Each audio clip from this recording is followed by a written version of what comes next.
Acabaram-se os jovens e disse: ainda falta o menor, e eis que apacenta as ovelhas. Disse, pois, Samuel a Jessé: envia e manda-o chamar, porque não nos assentaremos em roda da mesa até que ele venha aqui. Então mandou em busca dele e o trouxe, e era ruivo e formoso de semblante e de boa presença. E disse o Senhor: levanta-te e unge-o, porque este mesmo é. Então Samuel tomou o vaso do azeite e ungiu no meio de seus irmãos, e desde aquele dia em diante o Espírito do Senhor se apoderou de Davi. Então Samuel se levantou e se tornou a Ramá. Amém? Por favor, levanta a tua mão direita o mais alto que você puder. Feche os seus olhos e oremos a Deus. Pai Todo-Poderoso, neste momento, Senhor, eu te louvo e eu te bendigo, ó Deus, pela oportunidade, ó Pai, de abrirmos a tua palavra. Que esta palavra seja luz, que esta palavra seja escudo, que esta palavra seja direção, que esta palavra seja força, que esta palavra possa agir em nós e através de nós, pelo teu Santo Espírito, é o que eu te peço, em nome de Jesus, amém, e graças a Deus. Podemos acertar, meus irmãos, em nome de Jesus?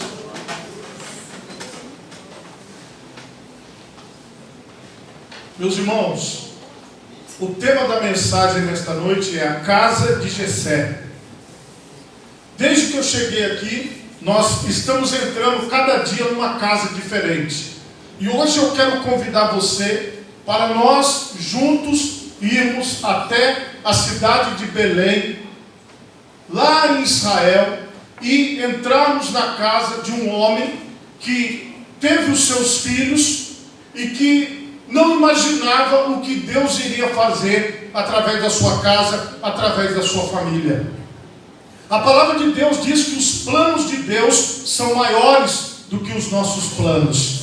Às vezes nós temos um plano e Deus tem um plano 1000 vezes maior do que o nosso. Às vezes nós temos um pensamento e o pensamento de Deus é 1000 vezes maior do que o nosso. O que nós temos que entender hoje é o seguinte: o que eu penso sobre mim, Deus pensa muito além daquilo que eu penso. Essa é que é a ideia que tem que estar na nossa mente. Deus, Ele quer nos levar além. Ele quer nos levar a um outro patamar, a um outro objetivo, a um outro nível. Só que o que acontece? A ideia de pertencer precisa existir em nós. O ser humano, ele não foi feito para viver sozinho. Você pode prestar atenção numa coisa: se um bebê nasce e ele é deixado sozinho, o que vai acontecer com ele? Ele vai morrer. Ele não consegue sobreviver sozinho. Ele precisa de ter um outro ser humano que cuide dele. Todos aqui já tiveram a oportunidade de cuidar de bebê. É um sacrifício. Porque você tem que dar comida, você tem que limpar, você tem que dar banho, você tem que ficar de olho. Você tem um preço a pagar para que aquele ser humano cresça, para que aquele ser humano se desenvolva. Então, se não fosse os nossos familiares, os nossos amigos, quem nos criou, nós não estaríamos aqui. Então, a ideia de pertencimento é que você só existe porque você pertence a uma família, porque você nasceu dentro do plano de Deus, dentro do propósito de Deus. Quando uma pessoa diz assim: eu vou embora, eu não quero mais viver em família, eu não quero mais ficar dentro dessa casa, eu não quero mais me submeter ao governo dessa casa, a pessoa, ela acaba encontrando muitos problemas e muitas frustrações ao longo da vida. Mas aquela pessoa que permanece, aquela pessoa que tem a ideia de constituir família, de crescer em família, de viver como filho, de viver como mãe, de viver como pai, de viver como tio, essa pessoa, ela tem o pertencimento na vida dela. Quando você sai do seu trabalho, você quer ir para onde? Para casa. Às vezes você tem um colchão duro lá que só cabe você, mas é o seu colchão. Às vezes você tem um colchão mole, aquele que afunda quando você deita, mas é o seu colchão. Quando você, por acaso, dorme na casa de alguém, ou tem que fazer uma viagem e dorme em um hotel, é totalmente diferente, porque você entra, o travesseiro não é igual, a casa não é igual, pode ser a casa mais simples que for, mas é a sua casa. Então todas as vezes que nós estamos numa dificuldade, num problema, nós pensamos, eu tenho que chegar em casa, eu tenho que voltar para casa. Esse é um sentimento comum de pertencimento. Todos nós aqui temos isso. E a ideia de pertencer, de ser, de estar em Deus, isso foi o Senhor que colocou em nós. Quando às vezes as coisas não estão indo muito bem, o nosso pensamento é o seguinte: eu não estou me sentindo bem, eu estou achando que não está bom na minha casa, não está bom no meu trabalho, não está bom, as coisas não estão indo bem, eu não estou do jeito que eu queria. Quando essas coisas acontecem, é porque esta ideia de pertencimento, ela foi se afastando. É porque você ouviu alguém falar uma coisa que você não gostou. É porque você viveu uma situação onde você já pensou assim: bom, se não estão me querendo aqui, então eu vou embora. Se não estão me querendo aqui, então eu não quero mais ficar nesse meio. E aí nasce aquela sensação assim: eu não pertenço a nada, eu não pertenço a ninguém. Ninguém gosta de mim, ninguém me aceita do jeito que eu sou. E muitas vezes, irmãos, esta visão de pertencimento, ela é quebrada, ela é tirada, e aí a pessoa se sente no meio do nada. Ela fala assim: olha, fui desprezado pela minha família, eu fui desprezado pelos meus amigos, eu fui desprezado pelas pessoas que estão ao meu redor. Eu encontro várias dessas pessoas vagando pelas ruas. Se você tiver a oportunidade de conversar com andarilhos, com pessoas assim, normalmente aquela pessoa, ela passou por uma desilusão, e ela deixou de ter a ideia de pertencimento, e ela passou a achar assim: ó, eu não pertenço mais àquela família, eu não pertenço mais àquela casa. Ou ela sofreu perdas familiares, a mãe faleceu, o pai faleceu, alguém da família faleceu, e ela viu que ela não tinha mais um lugar, e ela foi embora, e ela deixou aquele contexto. Isso que eu estou falando para você é o psicológico, é aquilo que acontece no interior, é aquilo que acontece na mente das pessoas. Porque o grande segredo aqui é você saber que você pertence, é saber que você é amado, é querido, você é amada, é querida, você pertence a uma família. Esta é que é a visão, e esta segurança é a segurança que muitas vezes, quando quebrada, leva a pessoa a um desequilíbrio. Na verdade, o que o mundo fala é o contrário, que para você viver bem, você tem que viver longe. A palavra de Deus diz que para você viver bem, você tem que viver perto. Davi era um dos filhos de Jessé, e ele era aquela pessoa que estava lá no campo, lá no meio do mato, cuidando das ovelhas. Cuidar das ovelhas era uma tarefa para os servos ou para um dos filhos, se caso a família não tivesse condições de ter empregados, trabalhadores. E Davi era aquele que estava encarregado de tomar conta das ovelhas. Só que tomar conta das ovelhas era mais ou menos nos dias de hoje como lavar o banheiro. Quantos têm prazer, gostam de lavar banheiro? Uma outra coisa, ó, tem gente que gosta, então ia ser os Davi da época, porque a pessoa ela quer ver limpo. Outra coisa, passar roupa. Quem gosta de passar roupa? Aí já diminuiu, tá vendo? Porque tem sempre uma coisa que você fala assim: olha, chegou a hora de levar o lixo. Aí, meu Deus, é a hora. Chegou a hora de lavar o banheiro. Aí a pessoa pensa, faz aquecimento, faz: ai meu Deus, é agora, é agora. E aí fica pensando várias vezes, porque é aquela tarefa que você não quer, que ninguém quer, mas que tem que ser feita. Então Davi, ele fazia uma tarefa, ele cumpria uma tarefa que ninguém queria cumprir, mas tinha que ser feita. Então sobrou para quem? Para Davi. E Davi, ele era aplicado, como você lendo a palavra de Deus, você vai ver, ele defendia as ovelhas, ele lutava contra os animais, ele fazia de tudo por aquelas ovelhas, ele levava a sério o trabalho de pastor de ovelhas. Só que ele estava desprezado, ele estava deixado de lado. A Bíblia nos mostra aqui que o profeta Samuel, ele recebeu uma ordem de Deus aqui no capítulo 16. Então disse o Senhor a Samuel no versículo 1: até quando terás dó de Saul, havendo eu o rejeitado, para que não reine sobre Israel? Enche o teu vaso de azeite e vem, enviar-te-ei a Jessé o belemita, porque dentre os seus filhos tenho-me provido de um rei. Deus falou: você vai lá na casa do Jessé, porque ele tem alguns filhos, e dentre os seus filhos eu vou escolher um rei. Veja, missão simples. Foi lá Samuel. Samuel chegou. E Samuel, quando ele chega, a palavra de Deus mostra aqui que ele se apresenta ao responsável pela cidade, ele conversa com as pessoas, ele diz que ele foi lá para oferecer um sacrifício a Deus, ele faz todo um processo.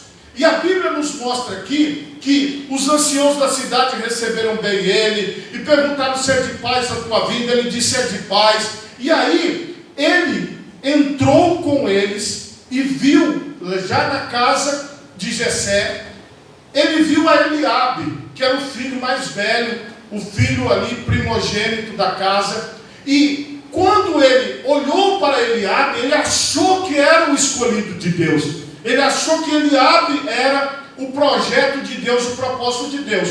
Na verdade, nós temos uma visão, mas Deus tem outra, como eu falei no começo.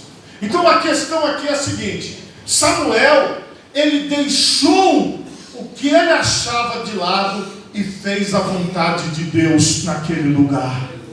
Isso aqui é um parênteses para você compreender que em alguns momentos da vida eu não vou fazer o que eu quero, nem você vai fazer o que você quer, mas você vai fazer o que agrada a Deus, para que o nome do Senhor seja glorificado. Em algumas situações, dentro da casa agora, a Bíblia diz que o Senhor fez passar diante dele, e a Bíblia diz que começou com Eliabe, depois passou Abinadab, depois passou Simeia, depois passou Natanael, depois passou Radai, depois passou Ozen e um filho de nome desconhecido. 7 filhos passaram diante do profeta, e Deus sempre falando: não é esse, não é esse, não é esse, não é esse, não é esse. E agora? Estava tudo pronto, tudo preparado para poder fazer a refeição, ungir, comerem juntos. Só que o propósito principal era ungir.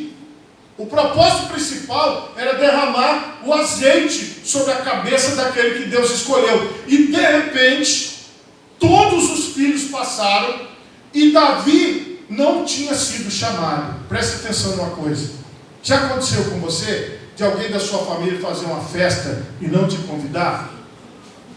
Com quem já aconteceu isso aí? Já aconteceu? Já? Acontece.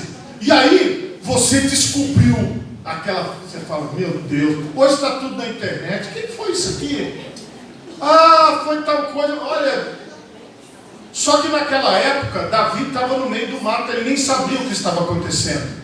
Irmãos, quando nós não somos chamados para alguma coisa, você fica com aquilo pensando: por que não me chamaram? Por que não era importante? Porque aquilo era uma coisa muito importante. Era um evento extraordinário. O profeta está na casa de Jessé. Então a casa era para estar toda lá. Era para estar todos os filhos, mas ele não foi chamado. E aqui é que eu mostro para você a questão do pertencimento que eu falei no começo. Se Davi fosse alguém de nome dentro da sua família, ele tinha sido convidado. Se Davi tivesse proeminência, importância dentro da sua família, ele teria sido chamado. Mas eles achavam que Deus jamais poderia ungir Davi, jamais poderia escolher Davi, porque Davi, ele era chamado pelo próprio pai de o menor. Ou seja, aquele que faz todo tipo de serviço, aquele que está disposto sempre. Ou seja, ele não tem o perfil de governo, ele não tem o perfil de ser rei, ele não tem jeito de rei, ele não fala como rei, ele não se comporta como rei, ele não tem um trabalho de rei, ele não tem nada na vida dele que você olhe e fale assim: olha, ele parece alguma... Não tem. Ele é aquela pessoa de gentil aspecto, aquele camarada de gente boa, que cuida de tudo, que o pai pede, ele faz, leva lanche para os seus irmãos, ele leva, faz de tudo, mas ele não tinha o perfil para receber a unção. Na sua vida, na sua casa, assim como na minha, na casa de todos nós já passamos por situações semelhantes. A bênção de Deus aqui não era só para Davi, a bênção de Deus veio sobre Davi e sobre toda aquela casa. Só que na visão dos seus irmãos, na visão do seu pai, ele não era alguém que poderia estar naquele dia, naquela hora, naquele momento, mas na visão de Deus, era ele que Deus ia ungir, era na vida dele que Deus ia derramar a unção. E a parte principal que eu li, eu vou ler de novo. Disse mais Samuel a Jessé: acabaram-se os jovens, e disse: ainda falta um menor, e eis que apacenta as ovelhas. Disse, pois, Samuel a Jessé: envia e manda-o chamar, porquanto não nos assentaremos em roda da mesa até que ele esteja aqui. Então a mesa está aqui. Nós colocamos essa mesa aqui de propósito. A mesa está aqui.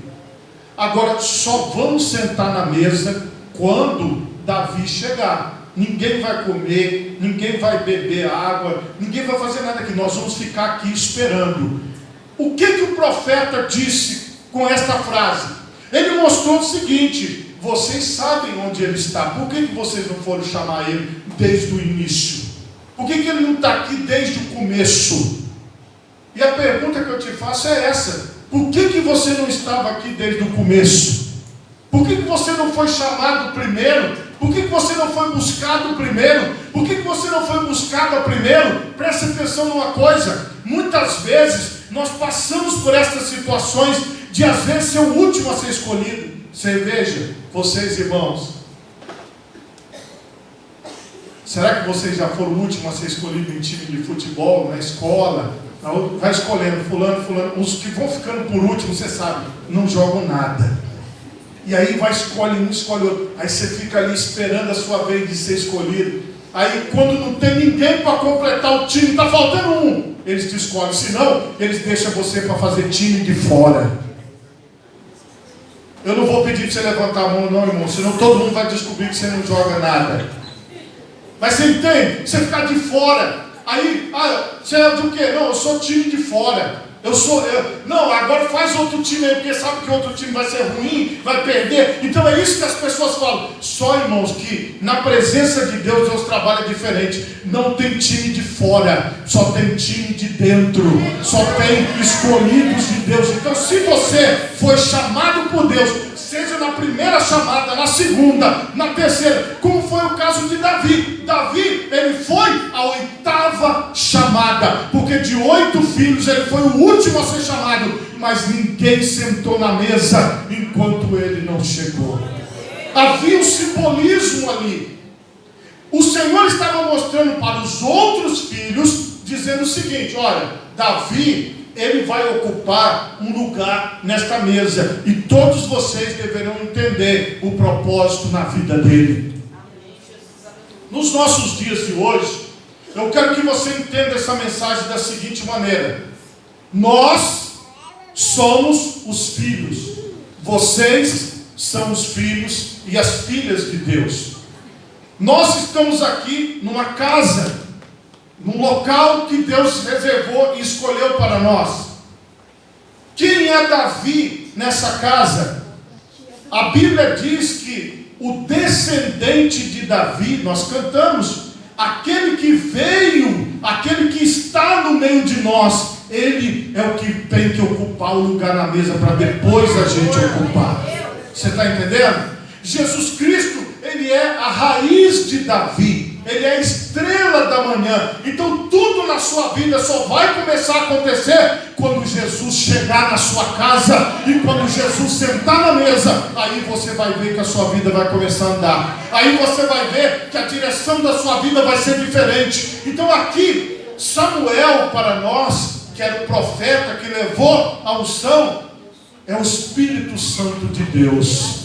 O Espírito Santo de Deus, ele nos unge. O Espírito Santo de Deus, ele nos capacita para que nós possamos fazer a obra do Senhor.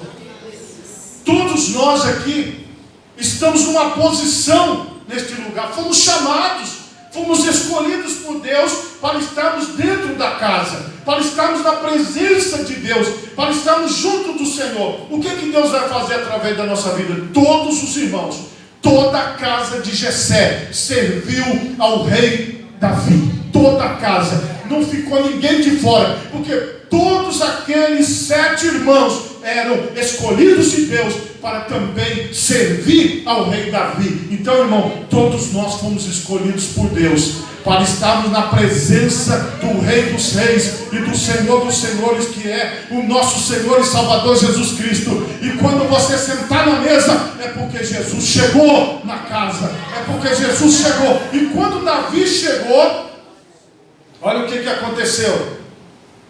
Então mandou buscar e o trouxe, e era ruivo e formoso de semblante e de boa presença. E disse o Senhor: levanta-te e unge-o, porque este mesmo é. Então Samuel tomou o vaso do azeite e ungiu no meio dos seus irmãos. E desde aquele dia em diante, o Espírito do Senhor se apoderou de Davi. Então Samuel se levantou e se tornou a Ramá. Lendo essa passagem, eu vou para o Salmo de Davi, que todos nós conhecemos, Salmo 23. Alguns historiadores acham que Davi escreveu esse salmo antes da unção, outros acham que foi depois. Mas vê se não parece com o versículo que nós lemos. Preparas uma mesa perante mim, na presença dos meus inimigos. Unges a minha cabeça com óleo, e o meu cálice transborda. Certamente que a bondade e a misericórdia me seguirão todos os dias da minha vida, e habitarei na casa do Senhor por longos dias. Então aqui você vê a mesma cena, ele entrando na casa, eles dizendo assim: olha, o seu lugar está reservado na mesa, ele sentando na mesa e recebendo a unção com óleo no alto da sua cabeça, porque foi assim que ele foi ungido. Foi pego aqui, olha, o vaso, e foi derramado na cabeça, e ele foi ungido pelo Senhor Deus Todo-Poderoso, pelo ministério de Samuel. Assim como nós receberemos a unção de Deus, a porção do Espírito Santo sobre a nossa vida, para que nós tenhamos a ideia: eu pertenço a algo maior, eu pertenço ao Rei dos Reis e Senhor dos Senhores, eu pertenço a Deus, a minha vida está em Deus, o propósito de Deus para mim é muito maior. Então hoje, aqui neste lugar, eu estou te dizendo: você é um filho de Deus, você é uma filha de Deus, você está sendo convidado por Deus a ocupar um lugar na mesa no reino de Deus, na presença de Deus, para que o nome do Senhor seja glorificado através da sua vida. Por favor, coloque as 2 mãos na altura do seu coração, feche os seus olhos e oremos a Deus. Pai Todo-Poderoso, neste